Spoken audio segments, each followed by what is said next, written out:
Voila, ladies and gentlemen, we would like to welcome Corey Maximus, All Action Jackson, to the NFC podcast. Man, yo, your hair is looking long and strong, my brother. Yeah, it be like that, man. Y'all don't get to see it because I be fighting, so I always got it tied up. How long you been growing it, man? Man, maybe 10 years. Really? Yeah, about 10 years. After these 10 years, man, like, what does your hair mean to you, brother? My hair mean a lot, man. Like, it's, you know what I'm saying? It's part of who I am. It's a lot of history behind my hair. The longer it get, the more I know I evolved. My fault. I'm trying to set this camera up for y'all so I can get this, but never mind. It's all good. But yeah, the more it just let me know how much I evolved. You know what I'm saying? It represents the journey. Yeah, as I go back and look at my pictures and see how short my hair was, I know what kind of mindset I was in around those times. So it's like, oh, I'm glad I'm not in that mind state no more. Man, where would you say your mind is right now? Man, just peaceful, trying to be successful, and you know what I'm saying? I'm trying to be a little bit more aggressive as far as everything I do. You know what I'm saying? Hustling, money, fighting, everything I do. Just trying to be a little bit more aggressive. Indeed, man. Again, ladies and gentlemen, Corey All Action Jackson joining us here on our NFC Now. We were going back and forth on IG yesterday, man. I asked you what you were grateful for. You commented back and said these hands. You said you were a little bit banged up, man. What injury are you dealing with right now? I got a little hernia situation going on from I don't know where it came from, honestly. You know what I'm saying? But I'm finna get it dealt with. So you know what I'm saying? I'm gonna have to go through recovery and things of that nature. But I'm hoping to be back in action the end of first quarter. Last time you fought was in the PFL, correct? Yeah. New York City? Yeah, Madison Square Garden, baby. MSG, man. You got that stamp on you, man. How's that feel? Oh, yo, it was a blast, man. The whole situation was a blast, man, from going in, from getting there to how the PFL treated me when I got there. You know what I'm saying? They treat their fighters real good. I didn't fight for PFL. I didn't fight for Bellator as well. So, you know what I'm saying? The treatment was A1. They treated me like a superstar, you know what I'm saying? Even though I was doing the Challenger Series and things of that nature. It was just a great experience, man. Being in Madison Square Garden is epic. The whole Times Square, just the whole week, fight week was crazy. From my perspective, it looked like that meant a lot to you, man. Like just having that opportunity, man, and just even, just having that opportunity to be recognized, to be seen, as some people like to say, man. Is that accurate? Yeah, definitely. It was definitely dope. You know what I'm saying? It's one of the pinnacles of my career as far as the experience and everything I got from it. The fight didn't materialize. I thought it was going to materialize. You know what I'm saying? As far as I thought it was going to be like a real gritty fight, and it wasn't. But you don't get it your way all the time. For sure. Dave? I'm offended you didn't say NFC was the pinnacle of your career. I mean, you know what I'm saying? Top five? Hold on, Dave.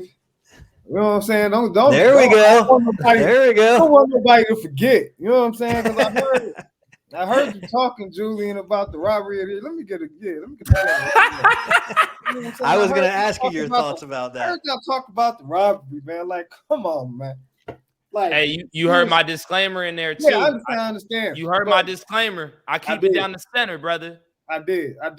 But seriously, man, and you know what I'm saying? All due respect to Devontae, you know what I'm saying? I got respect for him in that situation. But come on, man. You go back and watch that fight today. You go back and watch that fight today and tell me you can give him 2 rounds, 3 rounds? Like, nah, I got a whole highlight reel on that man on that fight. Do you give him the third? All due respect, huh? Do you give him the third round? If any round was given to him, it could be the third. But even in the third, I pressed that fight. I was moving forward that fight. I wasn't bagging up. I wasn't cutting corners. I was in the middle. Let's do it. Hey, I know there's also talk about you defending the title versus Mike Wilson in the future if the PFL does not work out. Is that a fight that you would be interested in or no? I wouldn't mind that fight. The thing about that fight is I would have to sit down with Cal and Douglas Usher, because I know he's Douglas Usher fighter. I've trained with Mike before, just one time, you know what I'm saying? American Top Team, man, we roll a little bit different than, you know what I'm saying, everybody else. You know what I'm saying? They take it like they fight whoever is, you know what I'm saying? We don't really like to be fighting people that we connected with and that we work with and corner against, you know what I'm saying? I've been offered fight against Nate Williams, which is the guy that I train with and rock with, you know what I'm saying? So we don't really we don't fight with people that we train, you know what I'm saying? We share too much knowledge and it's a real like family over there. So we train real close with Douglas Usher, you know what I'm saying? So we would have to sit down and actually talk about that, you know what I'm saying, and see how everybody feel about it. And that's only if your PFL doesn't come back. If PFL comes back, obviously that's where the limelight should be. Yeah, and we my management is talking about that, trying to negotiate something now. So we'll see how that works. But you know what I'm saying? I wouldn't mind coming back to the NFC, man, not the main event, you know what I'm saying, turning up. You know what I'm saying? Because look, man, on some real deal spill, man, I be feeling like it's a whole lot of politics to go in to the NFC and the NFC community, man. It's a whole lot of fight politics. I get treated like an outsider. Speak on it. So I get treated like an outsider when I take my fights. If you watch my fights, you watch the fight with Brandon Webb, all due respect to Brandon Webb. You watch the fight with Devontae. The rounds that I'm actually winning and letting off shots, the commentators are not talking about me. Because most of the time, the commentators are somebody to train. When Brandon fought, it was somebody to train with Brandon and work with Brandon. And then when I fought with Devontae, it was somebody that trained or fought Devontae. And nobody knows my story. So it's a lot of them talking about the other fighter while I'm actually winning the fight. I see that. Our commentators the last few years have been Jim Shepard from SBG, Zach Cooper, that used to be at SBG Athens. He's now SBG Buford. And then Lawson McClure, that is at SBG Athens. So those three guys are the main ones. And they also work very closely with Chuck Cawthorn's Hartwell gym, where Brandon Webb was out of, where CJ Hamilton is out of. So it's probably just them not knowing you all that well in the past. Sometimes they come to weigh-ins and try to get some bio on the guys. Jim Shepard does that. But I mean, shit, they all defend them. They all have full-time jobs. There's 30 guys fighting in a night. So they might not, this isn't UFC where they're going to spend all Thursday through Sunday with you and find out your whole life history. Yeah, like Lady Bree just gave us his whole life history from his 3 years old. So I mean, it takes next time, remind me and I'll put you in touch with one of them for you guys to talk for 30 minutes on the phone or something like that. But I definitely see your opinion. That on purpose either. You know what I'm saying? No, yeah. No, I mean, if someone's going to say something, I'm definitely going to defend it. But outside of that, any other politics like myself or the team or anything that we need to? No, not like that. I'm just talking about like the commentate. Like, I watch my fights and I'll be listening to the commentary. Yeah. Like, and I get this a lot, even when I go out. Like, even my last fight with the Prodigy, I get a lot of fan favorite fighters. You know what I'm saying? Like Brandon was a fan favorite that fight. Devontae, the whole front crowd. You know what I'm saying? So everybody thinking it's the fans that's saying that I got robbed, that he got robbed, right? But it's really his fans. His fans. Yeah, it was his fans. He had 30, he sold hella tickets. He had 30, 40 people in the front. So when you hear those boos, you're not hearing them from NFC fans. You're hearing them from Devontae's fans. You know what I'm saying? And so that that's what I'm saying about the politics. That was the beautiful part about your post-fight interview when you got on the mic and I handed it to you and you just leaned all the way to it. You said, look, they supposed to be booing because they here for him. And I love that energy, man. And I've always loved the way that you carry yourself, Corey, all action Jackson. Earlier, you just mentioned about ATT and how y'all move at ATT Atlanta. From an outsider's perspective, being that you just mentioned that you were talking from an outsider's perspective. From an outsider's perspective, man, ATT Atlanta, y'all have an attitude to you, man. Y'all have a very I enjoy it because y'all talk a lot of shit, but y'all stand on it. You know what I'm saying? I like that energy. Could you speak on how it is inside the gym and the culture that y'all maintain inside ATT Atlanta? Man, it ain't nothing but it's a family thing, man. Like everybody in there is like family, like Ronald Humphrey, Akeem Bashir, Jakal, Tubbs, Xavier. You know what I'm saying? We're just so many guys, man. You know what I'm saying? Like Hayden, we got so many killers, man. And we just beat each other ass all day long. And we talk shit. You know what I'm saying? That's how we be rocking. I don't even mean to cuss. You know what I'm saying? But yeah, we talk spat. You feel me? And we like to get busy. First, I will say I'm proud of Julien. That's the first time you've cussed in 14 episodes. You said the word shit. So I'm happy, and I think your daughter's probably watching in the other room right now. So honey, your daddy just cussed for the first time in 14 episodes. Yeah. Second off, you mentioned Ronald Humphreys. We tried to get him on the podcast. Mike Galatello said no. We're also trying to get him to do the NFC preview show on his fight versus Xavier Horton for January 20th. Yeah. Mike has said he said no to that. I know Ronald has his history with his father being here in Atlanta and everything that goes with that. Is Ronald just shying away from everything? Does he Yeah, just man. not want Ronald to ain't talk? too much of a he ain't too much of a talker, man. He just like to get busy, man. And when that man get busy, man, he gonna be in trouble for a lot. He gonna be in trouble for a lot of people. But like you said, there's NFC politics where people don't know your story that you think has kind of held you back. And that's something I want to It would be good to get Ronald's side of the story going into a title fight. Yeah. So more people learn about him as he moves on to the next level. Yeah, and that's something I do want to discuss with him and a lot of our other young fighters, because it's a mistake I made coming up as far as transitioning to the NFC. Like I didn't have a lot of content out for people to see who I am, you know what I'm saying? But the thing with Ronald, man, we like really putting a veil over him, because we know if the more the content gets on Ronald, you're going to scare future opponents. Yeah, it's going to be harder to find fights. It happened to me. You know what I'm saying? So, and I made a mistake about not putting a lot of content out when I switched over. When I was at HFC, it was a lot of work. You know what I'm saying? It was my home. I was fighting at home a lot, doing a lot of main events. So I know, that's why I know what the politics look like, because I've been the hometown guy. I know what the politics look like. So with Ronald, you know what I'm saying? We just holding him in a little corner. So, you know what I'm saying? Because when we let him out, no, ain't nobody gonna want no smoke with him.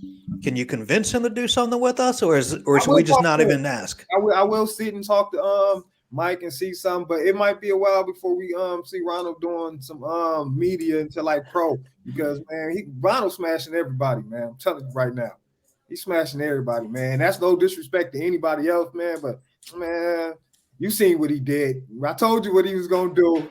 Where was that? Where was we at in Kentucky? Where I just saw Tennessee, you was right? we saw you in Tennessee at the areas fight. Y'all see what he did in Tennessee, man. Yeah. And this is a guy I train with every day. So Corey All Action Jackson coming out of Michigan City, Indiana, man. What brings you to Atlanta? So fighting, man. I was fighting up north, in Indiana, doing my thing, and then I got the Bellator fight, took the Bellator fight. No, I came to Atlanta first before I got the Bellator fight. But I just felt like I needed more. I just feel like I needed more experience. I came down here. I seen ATT was down here. I started training, and the big homie V had seen me in the gym, and he told me like, "Hey man, you gotta sign a contract before you leave here. You one of us." You know what I'm saying? I was grappling. I was doing my thing. They like, "Oh, you seen the dog in me?" Shit, that was I was like 25, 26. He seen the dog in me, and he told me, "Hey man, you gotta go ahead and come rock with us." And I've been with ATT ever since. You're 34 now, 5-2 as a professional. You said, you've been focused on becoming more aggressive in life and fighting and everything, man. You don't have a ton of finishes, man. Is that something that you feel like you're missing? Yeah, man. And it's crazy because I hurt everybody I fight. But I don't be in the rush to get out the cage. I hurt everybody I fight. I hurt Brandon. I hurt Devontae second round. I hurt Elvin first round. But I'll be too subtle. I'm too calculated. I'm a technician. I needed to look good. I got to get a little grimy. When I first started fighting, I was knocking people out. Like my amateur careers, I was first, second round, the fight's over with. You know what I'm saying? But the more technique I got, you know what I'm saying? I kind of let the animal fall to the wayside and just started to be a technician. And I need to bring that animal back and really start hurting people. It sounds like, that was Jorge Masvidal's thing, when he went off to the woods for 2 years and, turned off his phone and he was like, I got to start finishing these dudes, AKA baptizing some of these guys. Sure. You're 34 now, 5-2 as a professional. You've had experience in Bellator. You've had experience in PFL, man. Right now, do you feel like this is do or die time for Corey All Action Jackson? No, not at all. I like that. Not at all. And why do you feel that way? I mean, I'm a martial artist, man. As far as being a martial artist go, like I'm not like people be like, oh, I'm an MMA fighter, blah, blah, blah, blah, blah. You know what I'm saying? They only train when they finna fight. You know what I'm saying? They eating bogus all the time. I don't move like that. You know what I'm saying? I'm a martial artist. So I'm always training. I'm always coaching. I'm always eating, you know what I'm saying, decent. I ain't gonna say I eat perfect all the time, but I'm always keeping my body. And you know what I'm saying? I'm never too close. I'm never too far from trying to be in a fight. You know what I'm saying? I'm always trying to keep my body. So as far as that go, like, man, I could fight till I'm 45 if I want to.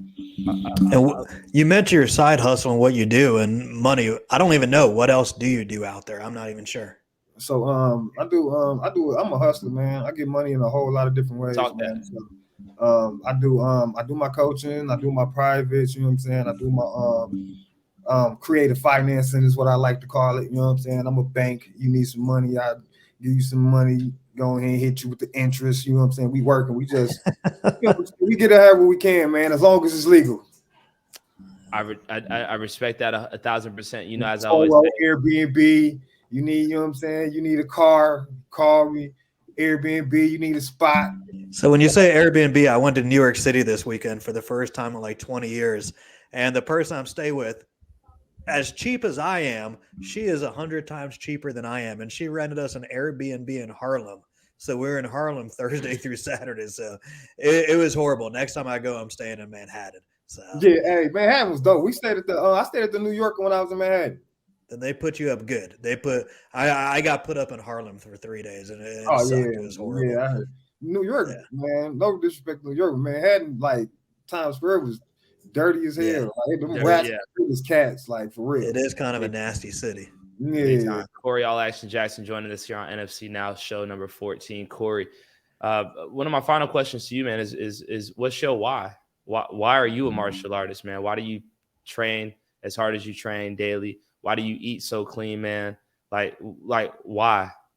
I mean, it really, martial arts saved my life. I grew up fighting. Like, I grew up super aggressive, gang banging. You know what I'm saying? Like, I ain't even supposed to be here right now, to be honest. You know what I'm saying? Like, it's a story that everybody got. You know what I'm saying? But I was real deep in the game. No cap. I was real deep in the game. My cousin got murdered. He was a fighter as well. He got murdered. He's the reason why I started fighting. I was already fighting in the streets and interested in martial arts and things of that nature. And I actually got him into martial arts, but I wasn't taking it serious. I was doing music, selling drugs, just being a knucklehead. And he ended up getting murdered. The promoter called me and asked me if I wanted to take the fight that he was supposed to have, and he was throwing a ceremonial fight night for my cousin. So I'm like, shit, hell yeah, it's up. I took the fight, no training, no nothing. Went in there. Back then, I was like 25. It was like you show up at the hotel, you jump on the weigh-ins, ain't no medics there, you ain't signing no contracts. You get in, you fight. Whoever they picked you to fight, you fight. I end up getting a nice little dude to fight. I beat him up, won, no training. I'm like, man, I might need to take this shit seriously. I found me a gym, trained, and it catapulted me out of the streets because I was so tied into the streets, I didn't know how to get out of it. All my homies was in the streets, you know what I'm saying? I'm getting my money in the streets. I didn't know how to get out the streets. And the more was this in Indiana or Atlanta? This was in Indiana. Okay. Yeah. The more I started, the more I trained, and the more I couldn't be at parties, I couldn't be on the block. And I just started navigating my way to martial arts, and I started getting good things from martial arts. I got the newspaper for the first time for non-criminal activity. So it's like, you know what? I'm gonna stay on this side of the coin. I'm gonna just continue being a martial artist. And voila, this is the man that we're looking at today with 10 years worth of hair, 10 years worth of experience, and 10 years worth of belt. Yeah, you better defend soon. Hey. When y'all talk about me, call me champ, man. Call me champ. I need some respect on my name. Champ Jackson. Jackson. Hey, if Buddy want to smoke again, he can get the smoke, man. I ain't ducking no smoke, man. Call me champ, man.